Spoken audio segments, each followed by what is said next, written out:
We'll talk about two fundamentally different schools of thought that prevails in macroeconomics. And one such school is Keynesian school and other is a classical school. And these two schools of thought basically differ in their assumptions about how market works. And we're just going to see the distinctions. Now, before we actually get into that, it is important that we clarify some of the concepts and tools that we are going to use to build these two different schools and model them. Now, such concepts and tools are market clearing and, of course, market equilibrium. But more importantly, we need to understand what is a flexible price and what is a sticky price. We'll also understand the idea of short run, long run, very long run in macroeconomics. But in this lecture, we'll basically focus on flexible and sticky price. Now, before we get into that, let us first define market clearing. So, let me write down market clearing.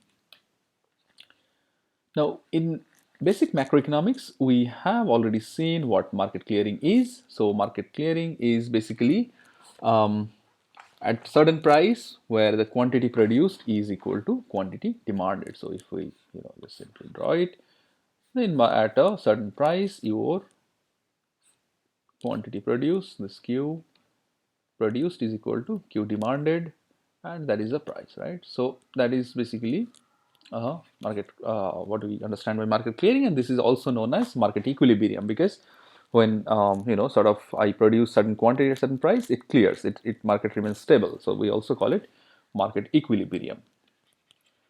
Now that's all good, but there is a fundamental assumption here. There is a fundamental assumption here, and this fundamental assumption is that we are actually as if the market is adjusting to every little bit of change in demand or supply. So like in every moment, if there is a little bit of change in supply or demand, the price will automatically adjust.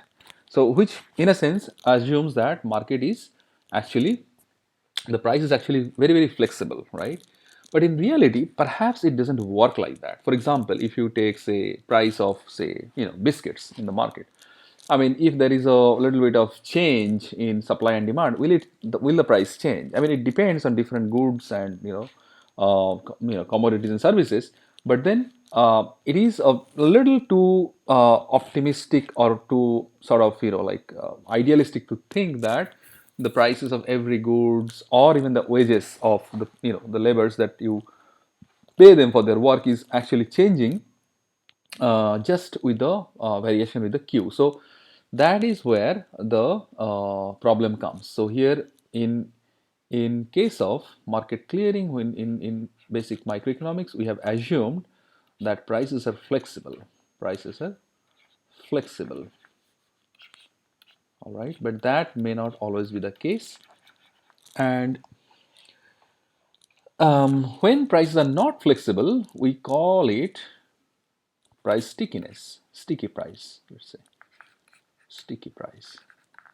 If they're not flexible, and which is actually more realistic, because if tomorrow there is a little bit of recession or even inflation, the kind of jobs we do, all of us, the kind of contract we have, or the particularly people who are in government sector, our salaries are not going to change. It is going to remain as it is.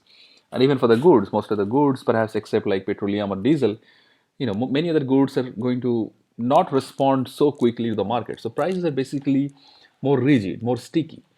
And this distinction between price flexibility and price stickiness is actually leading to the so this flexible or sticky price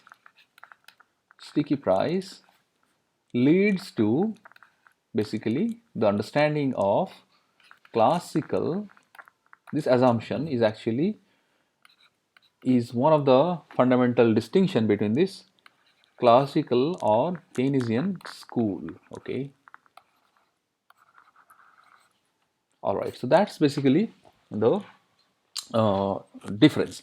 Now, if the sticky price means that the market does not clear, so why is it so important? If market does not clear, so why do I really care about it? So then my entire model falls flat.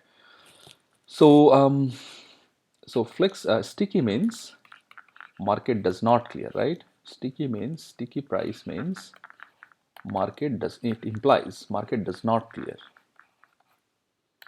Market does not clear. Now, if market does not clear, I would say, well, so my entire foundation of microeconomics is not actually working if the price is sticky. But then there is another concept that actually will make our life easy, and that is, no, it is true, market does not clear in the short run. In the short run, in a very short time span of time. Now, what that very short time span means, I will explain. But in the short run, market does not clear, but market clears in the long run. So if I allow enough time,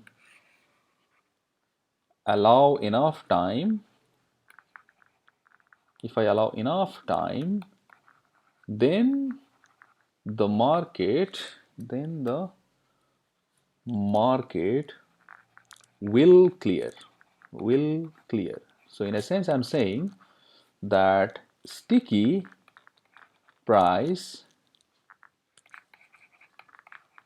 becomes flexible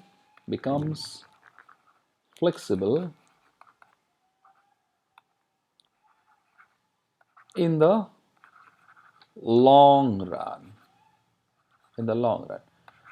So basically in the long run, sticky price actually behaves like it is a flexible price. And I'll just explain this short run and long run concept and how sticky price is becoming flexible in the long run. And these are going to be the foundations in the understanding of the distinction between Keynesian and classical school of thought.